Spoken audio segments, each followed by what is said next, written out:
What the hell? What the hell? Woo! That's some alfalfa shit right there.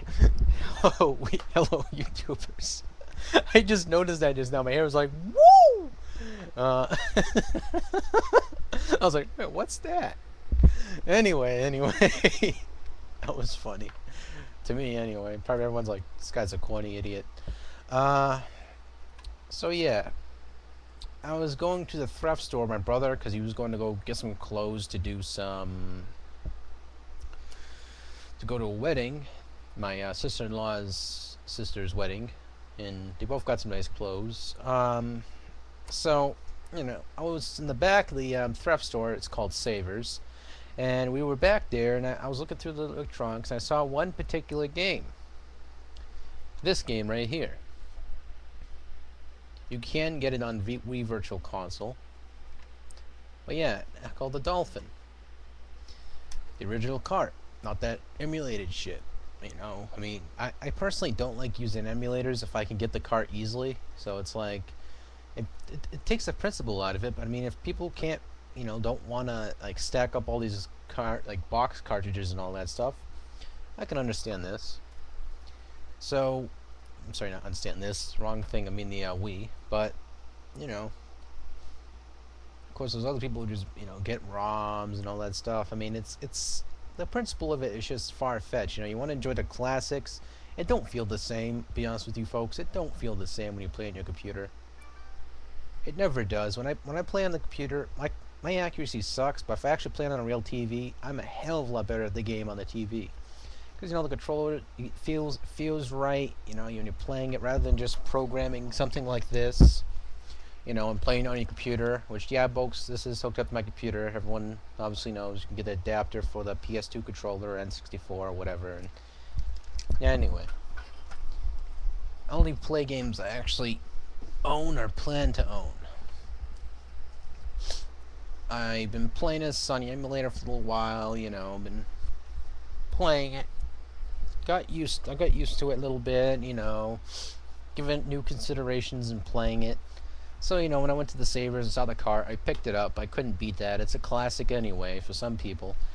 And just added it to my collection for purpose sake. Because I love collecting the old Genesis cartridges and Nintendo cartridges. Over there in this huge ass stack over there is a bunch of games, and I'm not effing you. Hold on, let me see if I can get the camera to... Yes, my room is pretty dirty right now. But over there, if you see all those over there, that's all my games. Let me see if I can point it out to you. Second shelf right there, that's full of Genesis. Bottom shelf is full of Genesis. Top is Super Nintendo and Nintendo cartridges. And that's my cheek. So, like I said, I collect those games. I'm probably gonna get myself a nice little shelf and stack them up on there accordingly. And I also got some PS2 titles behind me over here. I'm dying to show off my Genesis collection and all that stuff, but in the same sense, I don't want to, it'll take freaking forever. I really do have a lot of games. Sean could back me up on that. He knows how I am. I'm kind of like a garbage rat. Garbage rat means that you collect shit and you don't really get rid of it. With me, I just collect it, put it in my inventory, and leave it. And by the way, speaking of that, I gotta give Sean, my brother, back his collection here, because I was going to burn these on DVD, since I officially own them. So I'm giving this back to my brother because he watches VHSs now. I can't really watch them. I don't have a VHS player, and he can watch it in his own accord. Personally, I only like RoboCop 1 and 2. 3 sucked. Let's be honest, folks. I don't care if you're a RoboCop fan. It's Part 3 did suck. So yeah, I could just buy the DVDs after. It doesn't really bother me. A couple bucks on Amazon. Because we all know people pirated the freaking copies of those, made little copies of them, and sold them on Amazon for a couple cheap dollars. Speaking of cheap dollars, I also purchased a graphic novel. Haven't really purchased a graphic novel in years. And it's called Penthouse. Nah, I'm only kidding. Use that for a bookmark. I purchased this book. Now, if anyone has actually seen this, or actually seen this novel, or actually read it or heard about it, it's not that bad so far. I believe I got up to chapter. My mother unbookmarked my thing, so now, yeah, she was bringing it up to me. I forgot it downstairs. Let's see. What chapter was I on? I do recall. I ain't trying to say anything because I don't want to ruin it for anyone who actually. I'm trying to get people to actually read it. Is this it? Yeah. Chapter 5, that was what I was on. Put the bookmark here, a little Penthouse subscription thing. I got 3 years of this, folks, for free, by the way. I think I already told you already, but yeah. Basically, it's a hardcover.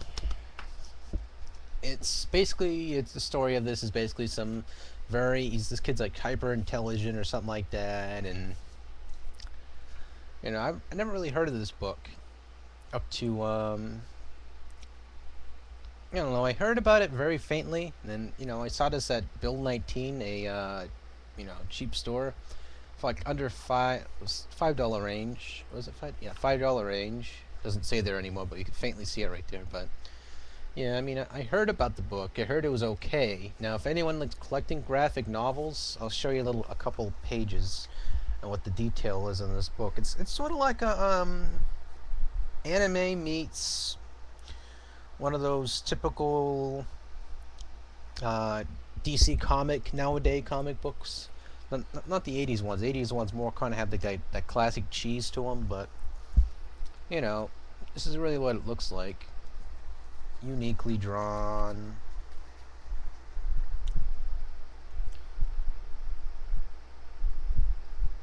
Yeah, but it originally gone for $18. Got it for $5 at the store. I'm not sure if anyone else has a Bill 19 around where they live, different parts of the country, but I got it there. I mean, you can get it at a graphic store or eBay or something like that if you're really interested. It's okay so far. It's about some little genius kid, has all these cool little gadgets. Sort of like an asshole version of the Big One. Although, yeah, the Big One I think it was called. I can't remember. I'm really kind of blurred about the name of the title. But yeah, check it out. It's not that bad. It's actually kind of interesting so far, What I can tell you about the book to sort of also pick up your interest is that the beginning of it, the kid, he's trying to locate fairies. Not the fairies, but the fairies, like pixies and all that. Well, it does sound like it sounds like he is going to a gay bar, doesn't it? Try to reword it. Sprites. There you go. No one calls them sprites. No one calls them sprites. That's so mean for me to say that. I apologize, whoever is gay and got offended by that. Alright. So, yeah, I mean, he's looking for sprites. He's, the elves and all that stuff. To discover them, and, he's an evil mad scientist type of kid. Pick up the book. I mean, it's pretty interesting. Of course, those people like to remove the sleeves off the covers of the books. This is what you're gonna get. It's just basically a page of a chapter, which I just kind of showed you. But pick it up. I mean, it's only not really that long. It just covers like an episode, so to speak. Anyone who's actually heard of the series and weren't sure, pick it up. It's interesting so far. Not sure about the rest of the book, because I haven't read it yet, but pick it up. Pick it up. Pick it up.